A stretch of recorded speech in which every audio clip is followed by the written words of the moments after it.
غير المغضوب عليهم ولا الضالين.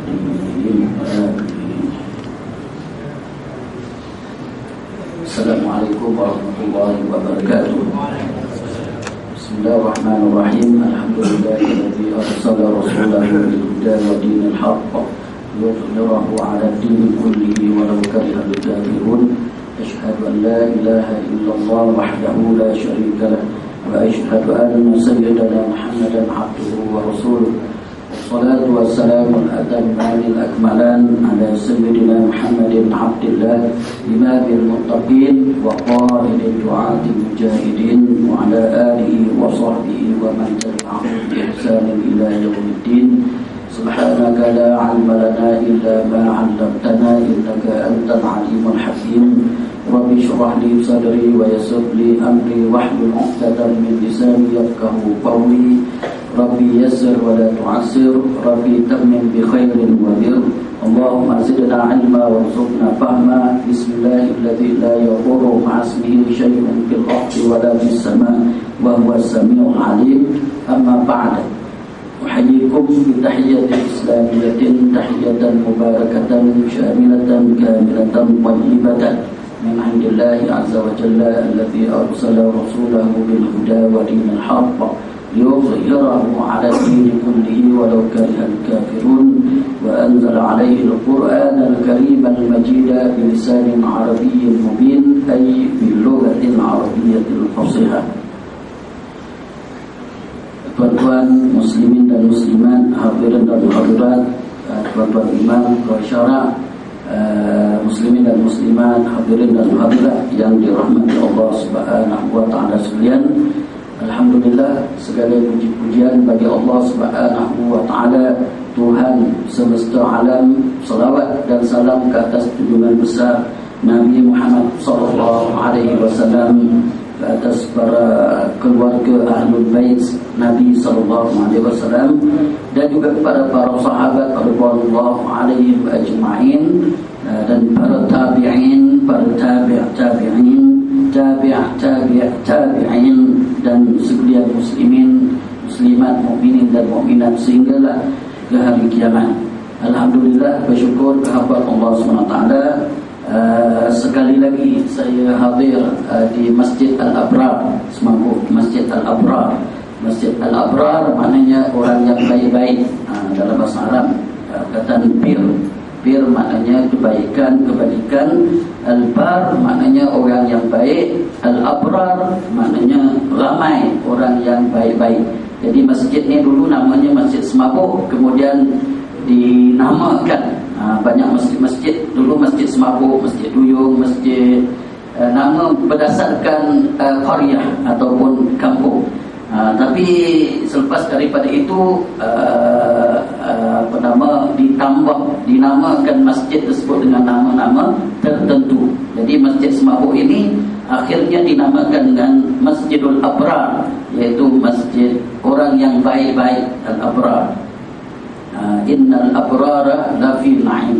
Sesungguhnya orang yang baik-baik itu Allah Ta'ala masukkan dia di dalam kenikmatan. Kenikmatan maksud di sini ialah fil jannah, di dalam syurga. Kerana kesudahan kehidupan kita akan akhir dengan kematian di atas dunia ini. Semua kita, Allah Ta'ala telah tetapkan undang-undang kematian. Maknanya sebentar tadi pun kita telah pun diiklankan tentang saudara kita telah pun kembali ke rahmatullah. Ada yang telah lepas kembali, telah lama menemui Allah Subhanahu Wa Taala, dan ada yang akan, kita ni akan mati, mayyitun. Jangan kita rasa kita ni hidup selama-lamanya di atas dunia, kerana dunia ini pun akan dibinasakan oleh Allah Subhanahu wa taala. Dia tidak akan kekal, dia tidak akan abadi, tetapi nanti di negeri yang akhir, iaitu negeri yang selain dunia, dia ada negeri al-akhirah, iaitu negeri yang akhir. Kemudian selepas daripada kehidupan dunia ini dinamakan yaumul akhirah, hari akhirat. Yaumul yaumul ma'ad, hari Yaumuddin. Dalam Al-Fatihah disebut Yaumuddin, hari pembalasan, hari agama. Jadi kita akan sampai ke sana, dan orang yang abrar, yakni orang yang baik-baik, dia akan dimasukkan oleh Allah SWT ke dalam syurga Jannatul Na'im. Dalam syurga Allah SWT itu kesudahan. Tapi ada juga kesudahan orang-orang yang asyrar. Lawan bagi abrar ini ialah asyrar, orang yang buat jahat, yang merompak, membunuh orang dan sebagainya, yang membuat kerja yang jahat, yang syar. Bukan kerja yang baik, tapi kerja jahat. Ini berlawan. Di atas dunia ni dia berlawan di antara yang baik dengan yang jahat. Bertembung di antara Islam dan jahiliyah, iman dengan kufur, al-kafirun dengan orang mukminun, yang muslimun dengan kafirun, di antara yang hak dan yang batil. Ini sentiasa berlawan sehinggalah sampai hari kiamat nanti. Jadi kita pun menyaksikan banyak perlawanan-perlawanan, pertembungan sengit berlaku di antara yang hak, orang yang menegakkan kebenaran, dan juga golongan yang pun menegakkan kebatilan. Dia bersungguh-sungguh dalam menegakkan kebatilan, dan sehingga dia mati dalam kebatilan. Dan ada golongan yang bersungguh-sungguh berjuang di atas kebenaran, dan akhirnya dia mati dalam kebenaran. Jadi inilah kesudahan nanti, yang akhirnya kita manusia akan ditemukan oleh Allah Ta'ala di padang mahsyar, dan diputuskan fariqum fil jannati wa fariqum fis sa'ir. Satu kumpulan di dalam syurga, dan satu kumpulan dalam api yang sangat menjulang, fis sa'ir, api yang sangat menjulang, yang membakar, yang boleh tumbuh di dalamnya pokok zakum, boleh berbuah buah zakum, dan air yang mendidih, menggelegak. Ada lembah wadi yang menenggelamkan, yang malaikat yang menarik golongan-golongan kufar, golongan mujrimun, golongan para penjenayah, orang kafir, orang yang pembunuh dan sebagainya, diheret oleh para malaikat dengan arahan Allah SWT ke tengah-tengah neraka tersebut, dalam keadaan mereka tidak boleh menyelamatkan diri. Jadi itu tuan-tuan, kesudahan manusia.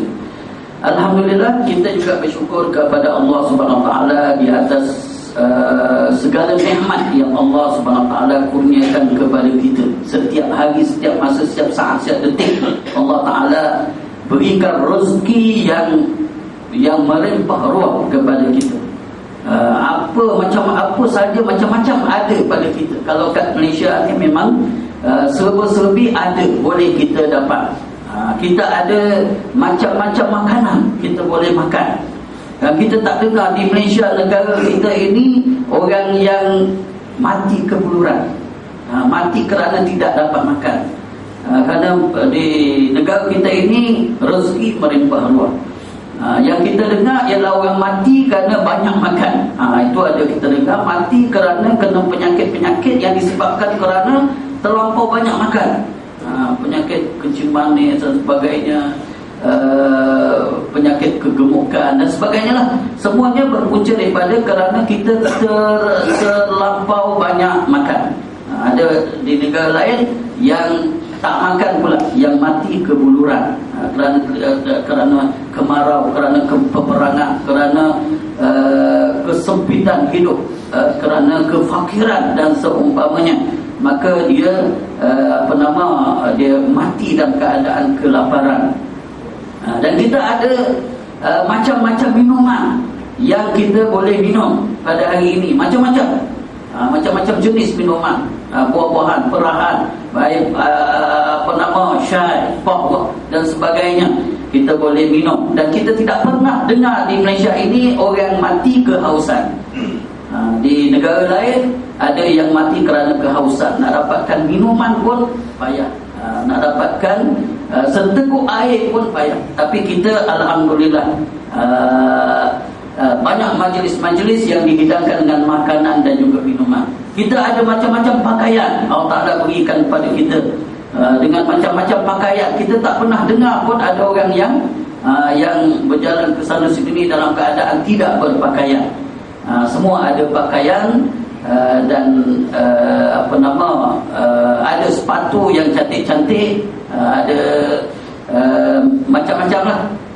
Dan Allah Ta'ala berikan macam-macam nikmat. Ada kenderaan yang sesuai, yang munasabah, yang mampu kita boleh bergerak ke sana kemari dengan mudah. Hari ini kalau dulu kita nak gerak sampai Bandar Melaka pun memang payahlah, nak tunggu bas naik setengah jam kemudian sampai ke Bandar Melaka. Tapi pada hari ini kita boleh pergi sepantas kilat ke tempat-tempat yang kita nak tujui, boleh sampai. Kerana kita pada hari ini manusia dengan revolusi pemikirannya, dia berfikir mencipta banyak alat-alat ciptaan baru yang boleh menjadikan manusia lebih mudah daripada masa dahulu dan lebih cepat daripada masa dahulu. Jadi pergerakan semua zaman yang dinamakan Asrul Tafajjuril Ma'rifi, zaman dinamakan Asrul Aulama, zaman globalisasi. Zaman globalisasi kita boleh tahu peristiwa yang berlaku di Jepun sekarang ini, kita boleh tengok peristiwa dia. Dengan internetnya, kita boleh tahu cerita di Syria sekarang ini, boleh kita tahu apa yang berlaku saat ini. Kerana dunia yang dulu luas sekarang ini sudah menjadi seperti satu kampung. So kita kalau anak kita pada hari ini pergi belajar di negara-negara luar negara yang jauh, di Amerika, di Australia, di Mesir dan sebagainya, pada hari ini hubungan komunikasi itu seolah-olah kita boleh berhubung dia seolah kita berada sebelah menyebelah dengan dia. Jadi ini dinamakan revolusi ciptaan yang menakjubkan, yang menjadikan dunia pada hari ini seperti sebuah kampung yang kecil. Jadi itu nikmat yang Allah Ta'ala berikan sehingga kita mampu bergerak ke sana kemari dan berkomunikasi dengan orang lain sepantas kilat.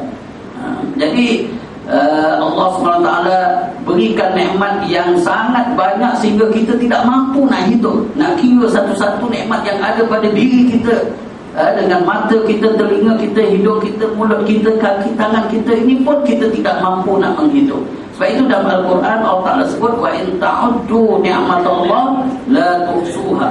Jika sekiranya kamu nak bilang-bilang hitung satu persatu nikmat yang Allah Ta'ala berikan kepada kita, nescaya kamu tidak dapat menghitungnya. Kamu tak dapat nak bilangnya, kerana teramat-amat banyak, infinity, tak dapat nak kira. Jadi itu mewajibkan kita menjadi orang yang syakur. Yang syakur ni maknanya syakirun, orang yang bersyukur kepada Allah Subhanahu Wa Taala kerana semua nikmat yang diberi ini, walaupun zahirnya kita yang cari pagi, petang, siang, malam kita keluar mencari rezeki, kita dapat makan dan minum, hakikatnya itu ialah rizqun minallah, dia ialah rezeki daripada Allah Taala. Itu yang kita tidak boleh luput. Kita tidak putuskan bahawa apa yang kita dapat ini daripada Allah Ta'ala. Kerana manusia ni kadang-kadang dia lupa bahawa yang dia dapat tu daripada usaha dia sendiri. Dia jadi kaya, dia ada dapat harta yang banyak, ada sawah bendang yang luas, ada kenderaan yang hebat-hebat, ada rumah kediaman yang besar-besar. Dia rasa daripada usaha diri dia sendiri. Dia lupa, dia putuskan hubungannya dengan Allah SWT. Jadi bagi orang yang syakirun, orang yang bersyukur, dia sentiasa mengkaitkan apa yang ada pada diri dia dengan nikmat hadza min fadli rabbi. Ini adalah kurniaan daripada Tuhanku, daripada Allah SWT. Itu yang sangat pentinglah. Bila kita ada ikatan dengan Allah Ta'ala itu sudah benar.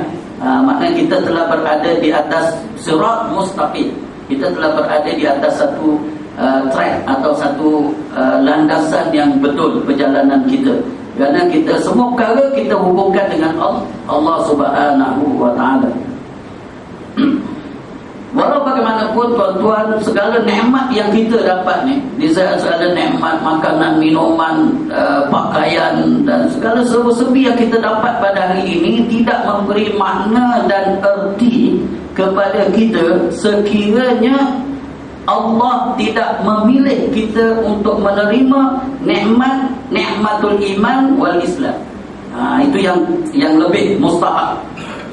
Kita dapat makan, minum tu keperluan memang mustahak lah. Memang kita kena cari, itu keperluan hidup. Kita akan cari rumah untuk berlindung daripada panas, hujan, matahari, binatang buas dan sebagainya. Kita akan cari pakaian untuk menutup aurat. Kita akan mencari makanan, minuman. Itu ialah keperluan. Semua manusia akan mencari perkara tersebut untuk menyempurnakan kehidupan dia di atas dunia ini. Tetapi ada yang sangat penting dan mustahak, ialah kita mencari petunjuk Allah Ta'ala, iaitu untuk kita mendapat apa yang dinamakan ni'matul iman dan juga ni'matul Islam. Ini yang paling mustahak, kerana tanpa iman dan Islam ini, kehidupan kita tidak memberi erti dan makna.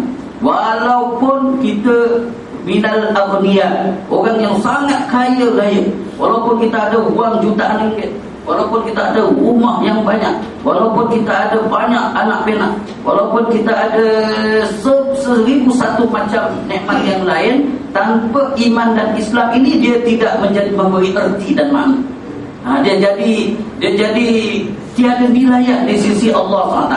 Manusia memang pandang pada perkara tersebut. Manusia akan orang ni macam Qarun, sehingga orang takjub tengok kepada kehebatan kekayaan dia.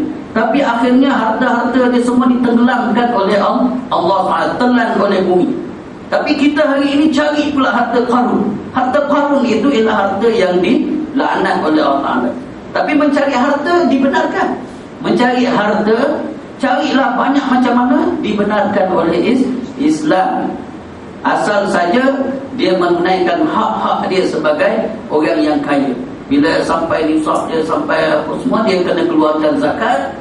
Dan apabila ada orang yang fakir miskin, dia mesti memberikan hak kepada fakir miskin. Jadi pada ketika itu dia jadi kaya. Memang Islam menuntut orang menjadi kaya raya, dan dunia ini diwariskan oleh Allah Ta'ala kepada orang yang soleh. Makna dunia ini sebenarnya milik orang yang soleh, dan dia menjadi khalifah, mentadbir dunia ini dengan segala khazanah. Minyak petrol itu sebenarnya sepatutnya diurus oleh orang yang soleh, sebab dia ialah harta terpendam yang dipancarkan oleh Allah Ta'ala. Dia diuruskan oleh orang yang soleh, dan segala-galanya sepatutnya diuruskan oleh orang yang soleh. Carilah kemewahan. Tidak ada halangan di dalam Islam. Siapa yang mengatakan bahawa kita tak boleh menjadi kaya, itu tidak benar. Maksud zuhud dan sebagainya bukan tak boleh jadi kaya. Itu kadang-kadang orang silap faham kena zuhud. Maksud zuhud tu kita kena faham di dalam Islam. Boleh jadi kaya, tetapi kena menunaikan hak-hak dia. Jadi tuan-tuan, nikmat yang paling penting dan mustahak ialah nikmatul iman dan Islam. Tanpa nikmat ini, maka hidup kita tidak ada memberi erti dan makna. Dan kita, alhamdulillah, kita bersyukur kepada Allah Subhanahu Wa Taala, kerana Allah Taala telah memilih kita menjadi al-muslimun. Menjadi al-muslimun. Al-muslimun ini ialah orang-orang Islam.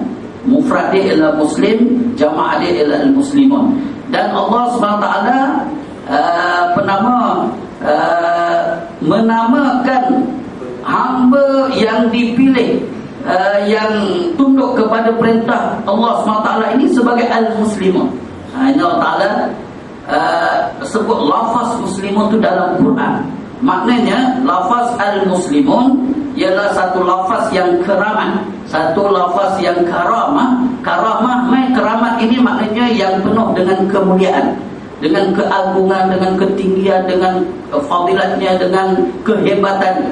Maka hebatnya nama muslimun itu Allah Ta'ala rakamkan dalam Quran, wa sammakumul muslimuna min qablu.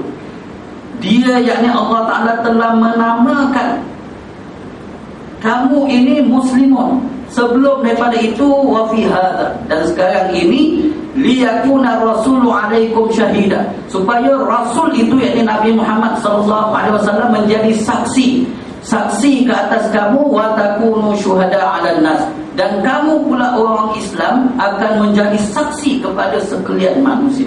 Jadi ini kehebatan nama al-muslimun. Sebab itu kita mesti kena berbangga dengan sebutan saya ni seorang Islam. Ana Muslim, ana Muslimah. Saya seorang Islam, saya seorang Islam perempuan. Berbangga. Ada pemain bola sekarang ini yang berbangga dengan Islam ni. Yang berbangga. Kita ingatkan dia bukan orang Islam. Yang pemain bola di barat itu, banyak kelab-kelab yang disertai, rupanya ramai pemain bola tu ialah orang Islam. Dan dia pergi menunaikan fardu haji, dan pergi umrah dan sebagainya. Jadi kita taklah berbangga dengan lafaz itu. Hari ini ada orang yang tak bangga dengan lafaz ana Muslim, saya ni orang Islam. Dia sebab zaman ini dia pandang Islam ni roda dia pusing di bawah. Islam dulu memerintah, pernah satu zaman di mana Islam ini memerintah, memerintah dunia, bukan memerintah negeri yang kecil, tapi memerintah dunia. Dan sampai zaman di mana sampai ke Spanyol, Andalus, zaman kerajaan Abbasiyah, zaman kerajaan Umayyah, Uthmaniyah dan sebagainya. Jadi maknanya Islam itu memerintah. Tapi zaman sekarang Islam itu berada di pusingan roda dia di bawah. Jadi ada orang yang rasa terhina bila dia kata dia Islam. Sepatutnya kena berbangga, berbangga dengan Islam itu. Kerana Allah Ta'ala berikan nama kepada kita, iaitu Islam ini ialah Al-Muslimun. Orang Islam ini ialah orang yang tunduk kepada Allah Ta'ala 100%. Semua apa yang ada Quran dan hadis itu dia tunduk 100% dan dia ikut, dia terima dalam hati dia tu, dia terima 100%. Quran dan juga hadis yang mutawatir, yang benar daripada Rasulullah SAW. Maka itu yang dinamakan Al-Muslimun. Tak kira dia bangsa apa. Kadang dia bangsa India tapi dia terima Quran dan hadis. Dia baca Quran fasih. Orang India, dia ialah Muslimun. Allah Ta'ala namakan dia Muslimun. Ada orang Cina yang dia ni ialah Cina, bangsa dia Cina, cakap Cina, pakaian dia Cina, tetapi dia berpegang pada Quran dan juga hadis. Bukan masuk Islam ni kena pakai baju Melayu, sampin, songkok, kena ubah. Jadi itu yang selalu yang kita silap faham tentang Islam. Jadi orang pun rasa Islam ni kena ubah macam tu. Tidak, kalau dia pakai pakaian macam tu bangsa dia dan sebagainya. Kalau orang Jepun, dia terima Quran dan hadis, maka dia orang Islam. Tak kira apa etnik pun yang dia wakili, ataupun apa bangsa kaum yang dia itu daripada mana kaum, bila dia menerima Islam dan menyatakan menyerah diri kepada Allah Ta'ala 100%, bermakna dia dinamakan oleh Allah Ta'ala Al-Muslimun. Al-Muslimun huwa sammakumul muslimun. Dan muslimun yang dikehendaki ialah al-muslimun al-haqiqiyun, orang Islam yang hakiki, iaitu al-muslimun al-waqi'iyun, yang waqi', yang dia realiti, yang dia hakiki, yang dia sebenarnya, iaitu muslim sebagai nama muslim yang bukan manusia yang sifatkan dia, tetapi muslim yang dicirikan oleh Allah SWT di dalam Quran. Allah Ta'ala cirikan orang muslim, mukmin, muttaqin dalam Quran ni banyak. Di antaranya ayat Quran yang surah yang kedua dalam Quran, suratul Baqarah, bila kita baca mula dengan alif lam mim, dzalikal kitabul la raiba fi hudal lil muttaqin alladzina yu'minuna bil ghaib wa yuqimuna shalah wa mimma razaqnahum yunfiqun walladzina yu'minuna bima unzila ilaika wa ma unzila min qablik wa bil akhirati hum yuqinun ulaika ala hudan min rabbihim wa ulaika humul muflihun. Ini ialah ayat Quran yang pertama yang memang kita selalu baca dan hafal, dan kita selalu kalau majlis tahlil kita selalu baca ayat ini. Dan ayat ini sebenarnya Allah Ta'ala mencirikan muslim muttaqin, orang muslimun muttaqun al-mu'minun. Ini ini dicirikan oleh Allah Ta'ala di dalam Quran, yaitu Allah Ta'ala mengatakan Alif Lam Mim Zalikal Kitab, inilah Al-Kitab, yakni Al-Quran. Al-Quran yang tidak ada syak dan ragu di dalamnya. Semua yang ada dalam Quran itu betul, semua yang ada dalam Quran itu benar, min indillah, daripada Allah Subhanahu Wa Ta'ala, daripada Tuhan Rabbul Alamin, bukan ciptaan Nabi Muhammad, daripada Allah Ta'ala, bukan ciptaan Nabi Muhammad. Nabi Muhammad tak pernah berguru dengan pendeta Yahudi, dengan pada Kristian dan sebagainya, atau orang Arab yang jadi pakar-pakar dalam bahasa dan sebagainya. Tidak. Nabi SAW seorang yang ummi, la ya'riful kitaba wa la qira'ah, tetapi Nabi mendapat wahyu daripada Allah Ta'ala dan bacakan kepada manusia. Dan Nabi bacakan kepada manusia Al-Quran ini untuk manusia menjadi petunjuk. Inilah Alkitab, tidak syak dan ragu padanya, menjadi petunjuk pada muttaqin, orang yang bertakwa kepada Allah Subhanahu Wa Ta'ala. Yaitu orang-orang yang bertakwa ini ialah orang-orang yang beriman kepada perkara yang diriwayatkan oleh Allah Ta'ala, orang yang menafkahkan sebagian harta atau rezeki yang diberikan kepadanya, dan yang beriman kepada apa yang diturunkan kepada Nabi SAW dan kepada Nabi-Nabi yang terdahulu.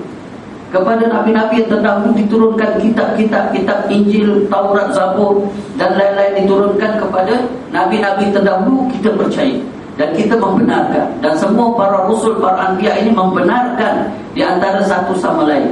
Dia membenarkan Nabi terdahulu yang datang dan memberi khabar gembira kepada Nabi yang akan bangkit kemudian. Contohnya Nabi Isa alaihissalam, dia ialah membenarkan Taurat yang diturunkan kepada Nabi Musa alaihissalam. Kemudian dia beritahu kepada anak murid dia, kepada kaum dia, bahawa akan datang seorang lagi Nabi yang bernama Ahmad yang terpuji. Itu ialah Nabi. Dia saling membenarkan di antara satu sama lain. Tidaklah seperti orang Kristian yang menolak Nabi SAW dan menaik tarafkan Nabi Isa sebagai Tuhan yang disembah bersama-sama dengan Allah Ta'ala dalam satu pahaman konsep yang dinamakan Az-Zalusul Aqdas, yaitu pahaman Trinity yang mengatakan Allah itu Tuhan, Isa itu anak Tuhan, Tuhan Bapa, Tuhan Anak dan Ruhul Qudus. Ini pahaman Kristian. Dan dia menolak Nabi SAW. Sedangkan Nabi Isa tidak seperti itu. Nabi Isa tidak seperti yang didakwa-dakwi oleh orang Kristian pada hari ini. Sebenarnya Nabi Isa ialah Muslimun. Nabi Isa pun adalah Muslimun, orang Islam. Sebab Allah Ta'ala namakan Muslimun ini sebelum daripada ni pun, termasuk daripada Nabi-Nabi yang telah bermula daripada Nabi Adam alaihissalam sampailah kepada Nabi Muhammad SAW. Semuanya Islam, semuanya Muslimun. Islam akidah yang satu, syariat yang berbeza-beza. Jadi itu lafaz Muslimun. Haqiqiyun yang dikehendaki di sini ialah haqiqiyun, yang real, yang benar-benar yang disifatkan oleh Allah Ta'ala di dalam Al-Quran. Dalam Al-Quran Allah Ta'ala menjelaskan tentang Hizbullah, iaitu satu kumpulan Allah Ta'ala yang menempati ciri-ciri orang yang muslimun, muttaqun, yang menjadi gulungan Allah Subhanahu Wa Ta'ala. Ya ayyuhalladzina amanu may yartadda minkum an dinihi fasawfa ya'tillahu biqaumin yuhibbuhum wa yuhibbuna adillatin 'alal mu'minina 'izzatin 'alal kafirin yujahiduna fi sabilillahi wa la yakhafuna lawmata la'im. Dzalika fadlullah yu'tihi man yasha' wallahu wasi'un 'alim. Innama waliyukumullahu wa rasuluhu walladzina amanu alladzina yuqimuna shalah wa yu'tuna az-zakata wa hum raki'un. Wa may yatawalla Allah wa rasulahu walladzina amanu fa inna hizballahi humul ghalibun. Ini Allah Ta'ala sebut dalam Quran, wahai orang yang beriman, barang siapa yang murtad daripada di kalangan kamu daripada agamanya, maka kelak Allah SWT akan membangkitkan dengan satu kumpulan, dengan satu kaum, dengan satu jamaah, dengan satu organisasi yang mana ciri-cirinya Ciri-cirinya adalah mereka kasih kepada Allah Ta'ala, dan Allah Ta'ala pun kasih kepada mereka. Ini ciri sahabat. Ini ciri sahabat ridwanullah alaihim ajma'in. Sahabat as-sabiqun al-awwaluna minal muhajirin wal ansar walladzina tabauhum bi ihsan radhiyallahu anhum wa radu anhum. Orang yang awal-awal tu, as-sabiqun al-awwalun, orang yang paling awal mula-mula yang masuk Islam, di kalangan muhajirin, di kalangan ansar, dan orang-orang yang mengikuti mereka dengan ihsan. Allah Ta'ala kasih kepada mereka dan mereka kasih kepada Allah Ta'ala. Tapi yang saya pernah jelaskan pada ceramah yang lepas, bagaimana muncul satu kumpulan yang dinamakan membuat ajaran yang baru, membuat ajaran yang dinamakan Syiah, yang menghina para sahabat, yang mengutuk para sahabat, sedangkan Allah Ta'ala dah kata radhiyallahu anhum wa radu anhum. Allah Ta'ala kasih pada mereka dan mereka kasih pada Allah Ta'ala. Sahabat-sahabat Nabi, Abu Bakar, Osman, Umar, Ali dan sebagainya, ramai, ribuan para sahabat ini mereka kasih kepada Allah Ta'ala, kasih kepada Nabi, dan Allah Ta'ala kasih kepada mereka. Tapi muncul satu golongan Syiah. Dulu, sekarang ni ada kitab yang tuan-tuan kena perhatikan, ya. Kalau diedarkan, ada satu kitab Summah Tadain, saya telah menemui jalan kebenaran. Kalau tuan-tuan jumpa kitab itu, kitab tu diedarkan berkotak-kotak di masjid-masjid oleh golongan Syiah, golongan Syiah yang yang menyatakan bahawa ajaran yang sebenarnya ialah ajaran Syiah.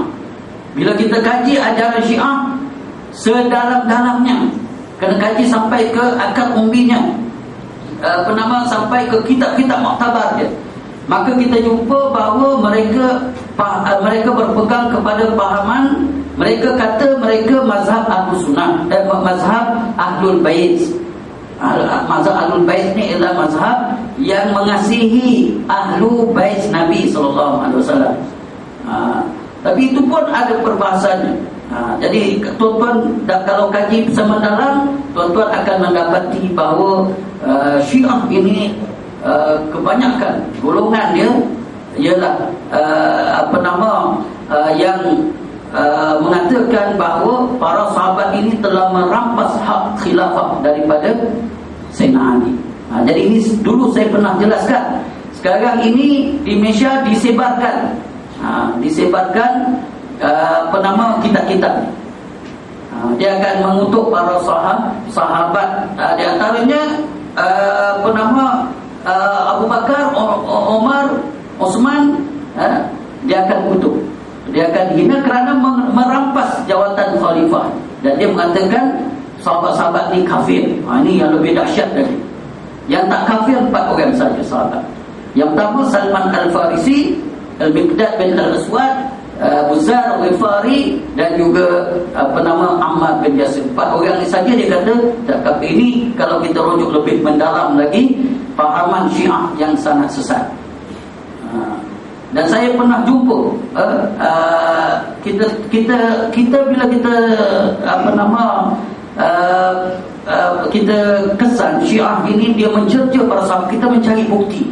Bila kita cari bukti, ada satu kita tengok sembahyang orang Syiah. Saya ada tengok satu video sembahyang orang Syiah. Sembahyang ni sama. Saya cuba nak tengok bacaan Fatihah sama ke ataupun seperti yang ada dalam kitab-kitab yang mengatakan Syiah ini menokok tambah. Sebab dalam Al-Fatihah Syiah ni yang pernah saya baca, saya sebut dalam kitab Hikbatun min Tarikh dan Penyelewengan Syiah, dia ada tambah Suratal ladzina man an'amta alaihim. Kita Suratal ladzina an'amta alaihim, dia Suratal ladzi man an'amta alaihim ghairil maghdubi alaihim wa ghairil dhalin. Ada 2 ghair. Tapi bila saya tengok video tu, dia sama dengan kita, sama. Sembahyang dia pun sama, cuma dia takbir, dia berpusing-pusing macam ni. Dia punya tangan dia lah ada. Tapi saya jumpa, saya terkejutlah bila saya sampai kepada rakaat yang kedua. dia membaca satu doa. Dia baca satu doa dan berdoa dengan suara yang jelas dan terang, diaminkan oleh orang belakang. Doa dia ialah Allahumma al'in a'da'aka ajma'in siyama Abu Bakar, Uthman, Abu Bakar, Umar wa Aisyah. Apa makna dia? Allahumma al'in, ya Allah, laknatlah kepada musuh-musuh kamu semua sekali. Musuh-musuh kamu. La siyama, terutama sekali Abu Bakar. Dan yang kedua Umar dan juga Aisyah. Ini yang saya jumpa. Saya jumpa dia. Jumpalah kitab-kitab tu memang banyak. Kitab Ummah Islamiyah, kitab banyaklah kitab yang menunjukkan bahawa dia mencerca, tapi nak dengar sendiri dia sebut tu dalam dia punya bacaan. Jadi memang ada tuan-tuan, Syiah ni ajaran yang sesat. Jadi dia ada beberapa kitab yang tersebar sekarang ini, perlu waspada, iaitu kitab akhirnya saya menemui jalan kebenaran. Saya ada buku tu. Saya ada buku tu dan buku tu orang beri kat saya, bukan saya jumpa. Dia kata ada diadakan di masjid-masjid sekotak-sekotak, saya ambil dua. Jadi saya bagi ke ustaz satu. Buku tu ada. Saya ada buku pada saya. Dalam Arab dia ialah kitab Summah Talaitu Muhammad Tijani. Kemudian ada satu lagi, limadha ikhtartu madhab Ahlul Bait. Dia kata mengapa saya memilih jalan mazhab Ahlul Bait, yakni Syiah Imamiyah. Jadi tuan-tuan ni isu yang sekarang ni orang timbul kembali kerana kesan daripada peristiwa yang berlaku di Syria dan di tempat-tempat lain. Jadi tuan-tuan, Allah Ta'ala jadikan ciri-ciri orang yang muslimun itu dia kasih, Allah Ta'ala kasih pada mereka kasih pada Allah Ta'ala, dan dia berjihad pada jalan Allah SWT, dan dia tidak takut kepada celaan orang yang mencela dia. Dan dia selalu berjuang pada jalan Allah SWT, dan dia menjadikan wali pimpinan dia ialah Allah dan Rasul dan para orang yang beriman yang mendirikan sembahyang dan mengeluarkan zakat. Dan Allah Ta'ala kata barang siapa yang melantik Allah, melantik Rasul dan melantik orang yang beriman menjadi wali dia, menjadi pimpinan dia, itulah Hizbullah yang sebenar. Itulah golongan Allah yang sebenar. Bukan Hizbullah Selatan Lebanon yang Syiah. Dia bunuh orang sekarang. Jadi tuan-tuan, Allah Ta'ala sebutkan ciri-ciri orang yang Muslim haqiqiyun, tetapi bukan Muslim khayaliyun. Khayaliyun ni Muslim fata morgana, Muslim ilusiyun, Muslim yang ilusi. Nama Muslim, tapi dia bukan Muslim hakiki. Nama dia Muslim, tapi dia perompak dan penyama. Dia nama Muhammad, nama Saleh, nama Abu Bakar, nama Umar dan sebagainya, nama yang baik-baik. Tetapi bila ditangkap, rupanya perompak dan penyama dan pembunuh. Dan di Mesir yang rampas kuasa tu Abdul Fattah As-Sisi, nama Abdul Fattah, tetapi bunuh rakyat Mesir. Baru ini Mahkamah Mesir telah mengeluarkan keputusan haramkan ikhwan muslimun yang memerintah baru ini, Morsi, Dr. Muhammad Morsi yang memerintah dalam setahun 2001, 2012, 2013, dalam setahun dua dia memerintah. Dia tu ialah daripada gerakan Jamaah Ikhwan Muslimin yang dulu berkali-kali dah diharapkan. Zaman dulu Hasan Al-Banna rahimahullah ta'ala telah dibunuh pada tahun 1948 kerana dia menjadi pimpinan kepada Ikhwan Muslimin. Kemudian Said Qutb rahimahullah ta'ala yang mengarang kitab Ma'alim fil Tariq, dia dihukum ditali gantung oleh Mahkamah Tentera Mesir pada tahun 1966 atau 1960, lebih kurang tahun tu. Kemudian Zainab Al-Ghazali dipenjarakan, kemudian dilepaskan anjing-anjing dan sebagainya. Banyak peristiwa-peristiwa yang berlaku ke atas pendukung pejuang-pejuang Ikhwan Muslimin. Tapi bila diberi ruang untuk berlaku revolusi, kemudian diberi ruang melakukan demokrasi sikit ya, di Mesir, rakyat memilih Ikhwan Muslimin. Rakyat tu pilih ikhwan muslimin. Sebelum ini ikhwan muslimin diharamkan, tak dibenarkan. Bila buka aja laluan, terus orang ramai seluruh ramailah majoriti yang pilih ikhwan muslimin naik. Tapi dunia ini bidak-bidak di atas papan catur iblis ni tidak menyetujui mursi ikhwan muslimin memerintah Mesir. Maka seorang yang bernama Abdul Fattah ni nama baik, nama Abdul Fattah, hamba kepada Al-Fattah. Fattah tu nama Allah SWT yang maha membuka pintu-pintu langit, membuka rezeki dan sebagainya. Jadi orang yang bernama dengan nama yang baik ini menjadi perampas, perompak dan juga pembunuh. Lebih berapa ribu, 5,000 orang rakyat Mesir dibunuh dalam insiden yang baru-baru ini selepas daripada Dr. Muhammad Morsi digulingkan. Jadi itu dia Muslim tetapi bukan hakikiyun. Dia bukan Muslim hakikiyun. Dia Muslim fata morgana, dia Muslim ilusi, dia Muslim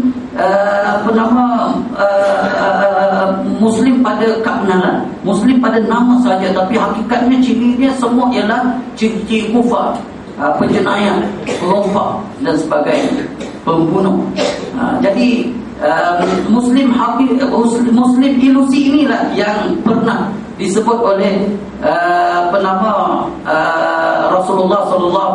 Rasulullah pernah menggambarkan orang Islam ni ramai, tetapi dia Muslim ilusi.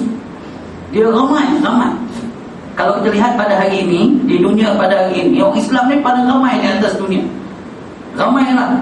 Di mana-mana saja kita jumpa orang Islam. Tapi dia ditindas. Dia ramai, tetapi dia diganyang, dibaham, dibunuh, diseksa, sebab dia lemah. Nabi kata dalam satu hadisnya, yushikul umam an tada alaikum, yushiku an tada alaikumul umam kama tada al-akalatu ila qas'atiha. Hampir tiba masanya kamu ini akan diganyang oleh segala umat, yakni orang Kristian, orang Yahudi, orang Buddha dan sebagainya, saling Tada'ah ni maknanya saling seru menyeru sesama mereka, kita bergabung bersatu untuk ganyang Islam. Itu maksudnya. Dan pada hari ini kita tengok bersatunya musuh-musuh Islam untuk ganyang Islam.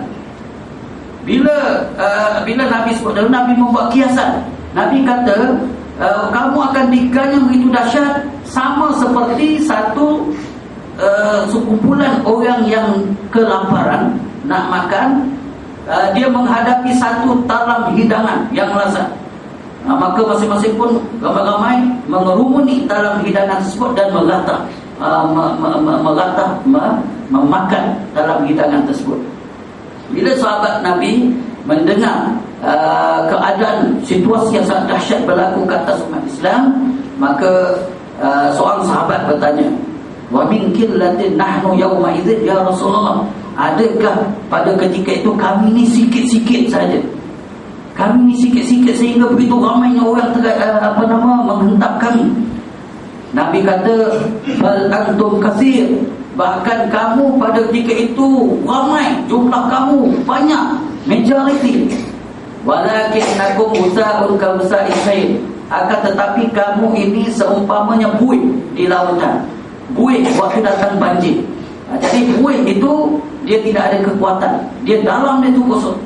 Sedangkan Allah Ta'ala kata, wa'iddu lahum mastata'tu min quwwatin wa min ribatil khayl turhibuna bihi aduwallahi wa aduwakum wa akharina min dunihim la ta'lamunahu Allahu ya'lamuhu. Kamu hendaklah menyediakan segala kekuatan. Allah Ta'ala sebut dalam Quran, kekuatan yang paling utama iman. Kemudian kekuatan yang lain itu kena disediakan, ketenteraan, ilmu, semua segala seginya kena disediakan. Dan juga kuda tunggangan, kuda-kuda yang diikat. Wa min ribatil khayl, kuda-kuda yang menjadi tunggangan para prajurit. Maknanya ada kekuatan ketenteraan di situ. Dengan adanya kekuatan ini dan kekuatan tenteraan dengan kuda-kuda yang tangkas, yang yang meluncur, yang hebat, maknanya tunggangan ketenteraan. Dia akan menggerunkan musuh Allah Ta'ala, menggerunkan musuh Allah Ta'ala yang kamu lihat dan juga yang tak dapat dilihat. Jadi itu Allah Ta'ala dah beritahu. Tapi muncul golongan yang dikatakan seperti buih di lautan.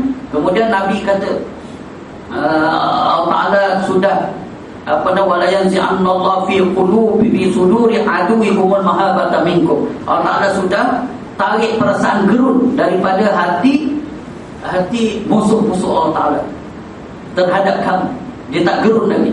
Dia pandang orang Islam ni macam awang kenit, dia jadi gergasi. Kemudian dalam masa yang sama Allah Ta'ala pula campakkan wala yaktifat Allah fi qulubikumul wahna. Allah Ta'ala campakkan dalam hati kamu pula perasaan ataupun penyakit yang dinamakan wahnu. Kita sekarang ni dengan penyakit macam-macam, penyakit TB, penyakit gate, penyakit SARS, penyakit lemah jantung, darah tinggi dan seumpamanya. Tapi Nabi pernah memberitahu satu jenis penyakit yang sangat berbahaya, iaitu dinamakan penyakit wahan. Penyakit wahan ni sahabat pun tanya apa ciri-ciri dia. Nabi kata hubbud dunya wa karahiyatul maut, iaitu dia sangat kasih kepada dunia, tak mau mati. Dia nak hidup selama-lamanya. Dia kasih pada dunia dia, kasih pada kenderaan dia, kasih kepada rumah dia, dia tak nak mati. Dia seboleh-bolehnya hidup selama-lamanya di atas dunia ini.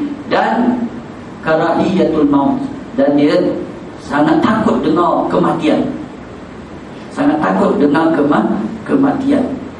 Jadi ini yang dinamakan umat ilusi. Tetapi yang dikehendaki dalam al-muslimun yang disebut oleh Allah Ta'ala itu ialah umat haqiqiyun.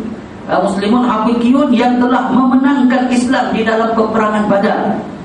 Walaqad nasarakumullahu bi Badrin wa antum adillatun wattaqullaha la'allakum tashkurun. In taqulu lil mu'minina alay yakfiyakum ayyumiddakum rabbukum bi salasati alafin minal malaikati munzalin bala in tasbiru wa tattaqu wa ya'tukum min fawrihim hadha yumdidukum rabbukum bi khamsati alafin minal malaikati musawwimin.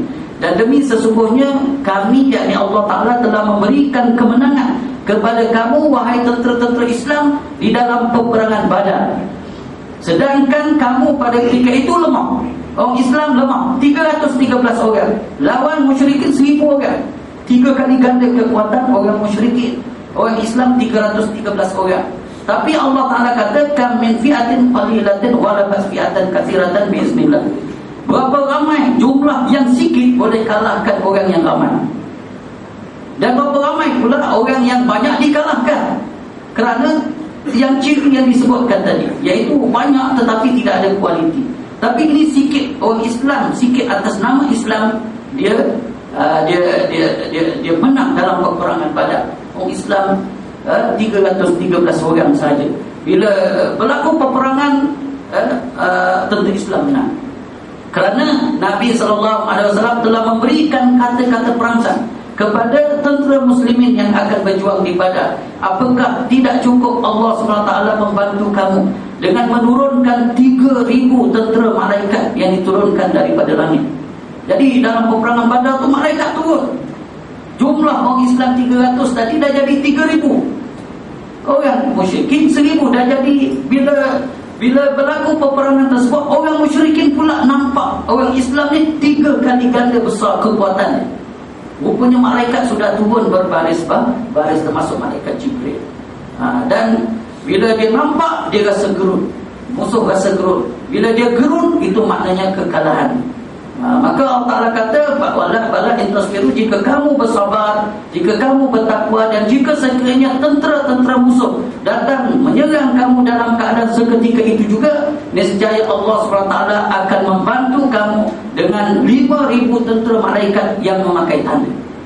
Ini tentera malaikat datang membantu. Dan dalam peristiwa yang berlaku di Syria pada hari ini, dah banyak dah kita dengar bantuan-bantuan daripada Allah SWT. Berupa para malaikat pun ada, dan bantuan kepintaran para mujahidin mencipta macam-macam alat Allah Ta'ala beri kat dia untuk lawan tentera Bashar, untuk lawan. Dan sekarang ini sampai ke tahap tentera-tentera mujahidin telah muntasirun, dia berjaya menguasai banyak kawasan-kawasan dan menggerunkan dunia yang diperintah oleh para jahanam. Amerika dah rasa perlu masuk campur, kemudian Bashar pun dah rasa tergugat, dia guna senjata-senjata kimia, bunuh ramai lagi, nak menggerunkan orang supaya jangan bangkit. Tetapi kebangkitan tu terus berlaku, mujahidin terus diberikan kekuatan Allah Ta'ala. Dan perempuan dia pun dah wujudkan ke dia punya pasukan dia, Mother Aisyah. Aisyah tu ialah tu yang saya sebut tadi, doa orang Syiah tadi, dia sangat benci pada Aisyah. Jadi di Syria ni sudah masuk isu ada kaitan dengan Syiah. Jadi orang Islam lawan orang Syiah ini, wujudkan Mother Mother Aisyah. Kemudian berjaya menguasai sebuah hospital, namanya Hospital Khomeini, diubah kepada Mustashfa Sayyidah Aisyah. Jadi kita tak boleh bersama, atau kita kena menentang golongan yang menghina para sahabat termasuk isteri Nabi SAW. Jadi tuan-tuan, Allah Ta'ala berikan kemenangan. Muslimun yang hakikiyun sebagaimana yang Allah Ta'ala berikan tunjuk dalam peristiwa Badar, itu kemenangan yang paling jelas dalam pertempuran. Kemudian Nabi memberi kabar gembira kepada Latuftahan Konstantinopel itu akan dimenangi oleh Islam. Kemudian Nabi kata ni'mal amir amiruha, dia punya panglima yang paling hebat, yang paling baik itu panglima yang memimpin tentera yang membuka Istanbul, membuka Konstantinia. Itu berlaku selepas 900 tahun Nabi bersabda dalam peristiwa Al-Khandaq. Nabi beritahu berita gembira, selepas 900 tahun baru berlaku terjadi apa yang disabdakan oleh Nabi SAW. Nabi kata ni'mal jaysh zalikal jaysh, makna sebaik-baik tentera yang dipimpin oleh Muhammad Al-Fatih, yang membuka Konstantinia. Jadi itu kerana bila dikaji, Sultan Muhammad Al-Fatih telah membina tentera dia menjadi tentera Muslimun sama seperti peristiwa Badar. Kemudian bila nak kemenangan macam tu pada hari ini, zaman ini pun dia mesti macam tu juga. Jadi Syria sekarang ini telah membentuk dengan peristiwa yang berlaku pada hari ini. Syria telah berjaya membentuk mujahidin yang subur. Itu dia menang, banyak dia menang dalam pertempuran. Kerana peristiwa sudah berlangsung 3 tahun, dah masuk 4 tahun, berlama daripada peristiwa yang berlaku perang Bosnia Herzegovina, perang Ambon Maluku. Ini dah masuk tahun-tahun, masih lagi tak nampak ciri-ciri yang dia tak akan reda ataupun berhenti. Jadi itulah kemenangan yang juga pada akhir zaman Nabi sebut dalam sebuah hadisnya, la taqumu sa'atu hatta yuqatilal muslimuna al-yahud. Tidak akan berlaku kiamat sehingga orang Islam, Nabi sebut al-muslimun, orang Islam membunuh orang Yahudi. Nabi sebut al-muslimun, maknanya tentera Islam yang memang benar-benar Islam, dia bunuh orang Yahudi. Orang Yahudi itu mengganaslah, dia layaklah dia dibunuh. Dia bunuh orang, maka kita balas bunuh. Dia zalim orang, maka kita balas. Kita membalas dia punya kezaliman, maka kita bunuh dia. Orang Islam bunuh dia. Kemudian Yahudi pada ketika itu sangat takut, sangat gerun dengan Muslimun, dengan hebatnya orang Islam. Lalu dia rasa gerun dan bertempiaran lagi, hatta yaqtabi al-yahud wara al-hajari wa syajari, fayaqulu al-hajar wa syajaru ya muslim ya Abdullah hadza yahudiyyun khalfi ta'al uqtulu. Ini hadis Nabi SAW. Nabi kata tidak akan berlaku kiamat sehingga orang Islam membunuh orang Yahudi, dan orang Yahudi ini bertempiaran lagi mencari tempat persembunyian. Dia sembunyi sebalik batu, dia sembunyi sebalik pokok. Maka pada ketika itu orang Islam sedang mencari mana Yahudi. Bila dapat dia bunuh. Bila dia cari, dia dengar suara. Orang batu pokok bercakap. Batu tu, ya Muslim, dia panggil, wahai orang Islam, ya Abdullah, wahai hamba Allah, hadza Yahudiyun khalfi, ini belakang saya ni ada orang Yahudi. Orang setengah sembunyi dan kadang menggigil, kecil-kecil, takut pada orang Islam pada ketika itu. Dia sembunyi supaya dia tidak dapat dibunuh. Tapi batu pokok bersepahaman dengan orang Islam. Maka pokok zahir hadis itu mengatakan bahawa pokok itu bercakap. Jadi orang Islam pun bunuh orang Yahudi illa warqat, kecuali pokok warqat. Ada pokok warqat yang dia tu senyap. Orang Yahudi sembunyi belakang dia. Dan orang Yahudi sedang tanam banyak pokok warqat sekarang ini. Jadi wallahu a'lam. Jadi Allah Ta'ala tak sebut dengan nama bangsa Al-Malaysiun, Al-Palestiniyun, Al-Saudiyun, Al-Indonesiun dan sebagainya. Nabi tak sebut nama-nama bangsa. Nabi sebut yang akan berjuang di situ ialah Al-Muslimun, orang Islam. Jadi masa tidak mengizinkan tulis lalu Dewan. Jadi saya rasa sekadar ini tazkirah ceramah yang tak diberi tajuk sebenarnya. Abang aku selalu SMS tapi dia tak beri tajuk. Jadi saya rasa dia suruh saya sampai sajalah tazkirah, galang ganti daripada mungkin kelas yang ada pada ini. Jadi syukran, tutup bi khair wa ila liqa. Wassalamualaikum warahmatullahi wabarakatuh.